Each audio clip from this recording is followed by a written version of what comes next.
So you're standing there and they're going to announce the winner to Lego Masters, right? And I've been in some stressful situations, but I would think that doesn't compare to anything that you went through. What was that feeling? I'm the kind of person, if they were to announce my name, I wouldn't even hear it. Like it wouldn't even process. Like I would need someone to tap me on the shoulder Yeah. and say congratulations. And you're like, what, seriously? This is happening? Yeah, honestly, I think there was quite a bit of a period where I was almost just like numb, kind of just in the process of like both waiting and hearing it announced. It's just like one of those things that doesn't really feel like it ever sinks in properly. I'm not even sure I can really say to this day it has fully settled in. I feel like there are moments where I hit that it's fully settled in.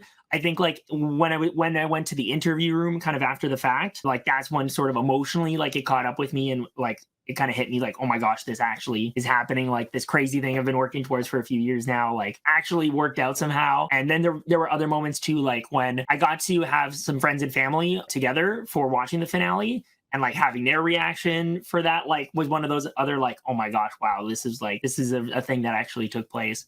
So I think there are essentially moments where it kind of really hits you, but like you said, a lot of the time it's really just it's hard to take that in. Like it's just such a big, wild, intense thing that like I don't think humans are necessarily like designed to fully process this kind of stuff. So it is challenging to kind of fully absorb. So talk about that if you can, and no worries if I ask something that you just can't answer. That's just the way it is. Yeah. So the taping is over. I was watching you in other videos where they immediately whisk you away to interviews and things of that sort, and then it's time to go home, right? So you take your plane home and everybody's like, oh, how's it going? And you're not upfront and saying, well, I signed a non-disclosure agreement, I can't share anything with you.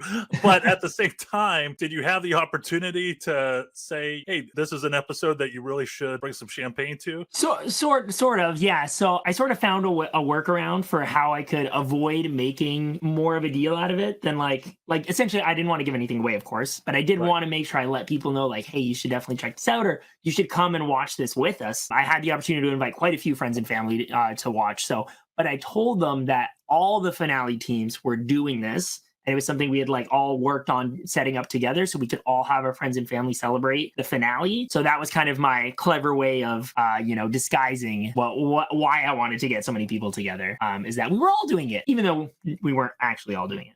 But Gotcha. Gotcha. So behind you is the very awesome trophy, the Lego Masters trophy, right? I'm certain when look at the promo pics, there's one trophy, but I'm assuming every couple, duo, whatever you want to call it, that wins, they each get their own, right? Lego will spring for a second one. That is incorrect, sort of.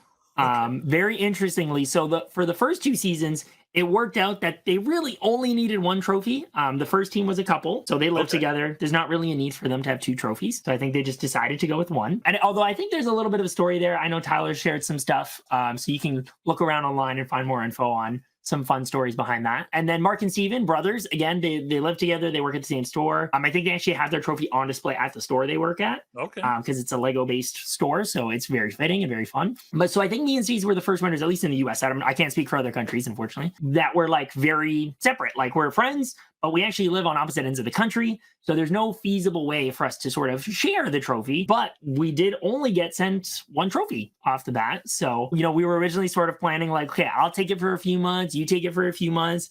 And then I was going to work towards building Stacy like a smaller version of the trophy herself. Unfortunately, it would be very expensive for me to try to recreate it on my own. But weirdly, it worked out that when the trophy got shipped, it was actually substantially damaged, so badly enough that I felt we had more than enough justification to be like, hey, this is unacceptable.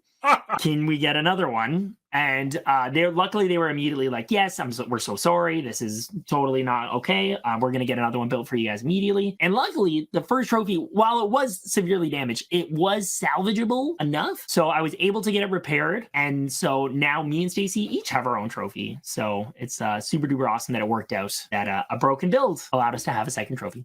That's awesome. That's awesome.